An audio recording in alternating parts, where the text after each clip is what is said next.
King Tutankhamun's cause of death has been a debate for more than a century, but a DNA analysis has brought experts closer to understanding what killed the boy king. After analyzing King Tut's remains, researchers found genetic evidence to suggest he met his untimely end in part due to repeated bouts of malaria. This mosquito-borne illness is treatable today, but often turned fatal when King Tut more than 3,300 years ago. Tim Batty, general manager of the Tutankhamun exhibition, said in January, "The tests show that Tutankhamun was infected with malaria that may have killed him." The analysis also identified King Tut's grandparents as the pharaoh Amenhotep III and his queen Ti, both of whom also died with malaria. "It's another piece of the great jigsaw surrounding the life and death of Tutankhamun," said Batty. A separate DNA analysis concluded that the boy king was a product of inbreeding, which caused him to develop several health conditions that may have contributed to his short lifespan as well. King Tut ruled Egypt for only 9 years before he died at just 18 years old. Though his reign was short-lived, he remains one of the most renowned pharaohs in history, mainly due to the sensational discovery of his tomb in 1922.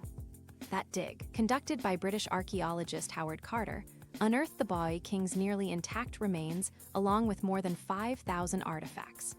Determining a mummified person's cause of death is difficult due to deterioration of the remains over time and the mummification process itself, which involves removing all organs except for the heart.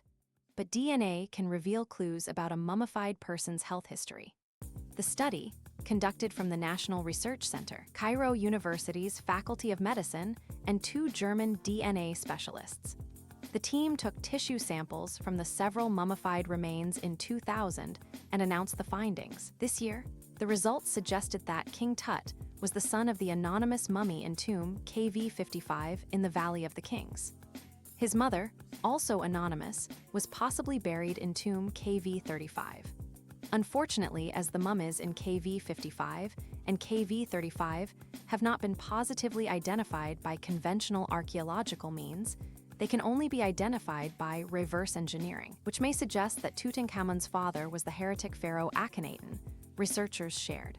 It may still be possible to link Tutankhamun with the mummy in KV55 by DNA, but it is highly unlikely to identify the mummy.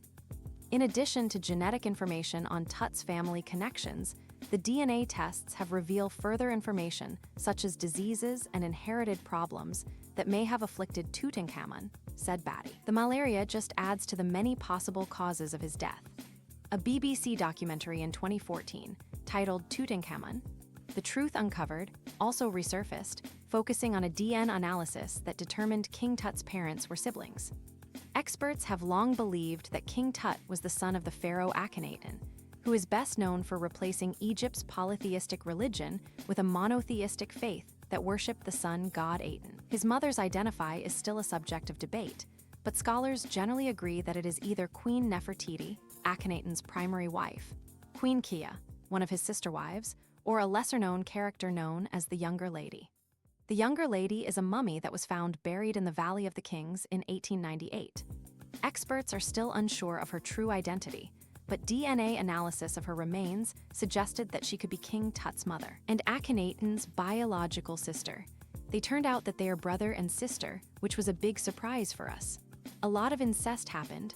They didn't like to let royal and non-royal blood mix, so they tried to keep it within the royal family, said study co-author and geneticist Yahya Gad. The findings were originally published in 2010 issue of the Journal of the American Medical Association, JAMA.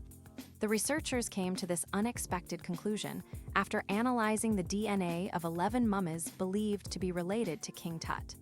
In ancient Egypt, inbreeding was extremely common in royal families, but this practice significantly increased the risk of genetic diseases and birth defects. Several pathologies, including Curler disease Roman II, were diagnosed in Tutankhamun, the study reads, though none alone would have caused death. Curler disease is a rare bone disorder of the foot in children that restricts blood flow to the bone tissue and causes necrosis. Further investigation of King Tut's remains, including CT scans, suggested he indeed had necrosis of the left foot, and several walking canes were found in his tomb. The researchers identified the combined impact of King Tut's necrosis and malaria infections as the most likely cause of death. walking impairment, and malarial disease sustained by Tutankhamun is supported by the discovery of canes and an afterlife pharmacy in his tomb, they wrote in their report. But in the years since this study was published, other experts have challenged its findings. In 2022, French Egyptologist Marc Gabold said he believed King Tut's mom was actually Akhenaten's cousin and chief wife Nefertiti.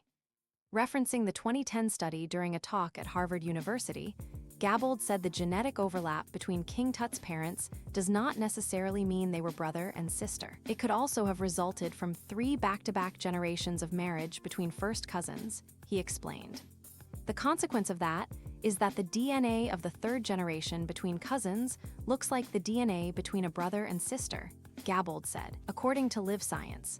I believe that Tutankhamun is the son of Akhenaten and Nefertiti, but that Akhenaten and Nefertiti were cousins. But Zahi Hawass, the former head of Egypt's Ministry of Tourism and Antiquities, who led the 2010 study, disputed this claim, arguing that it conflicted with the facts shown by his DNA analysis, and there was no other evidence to support it.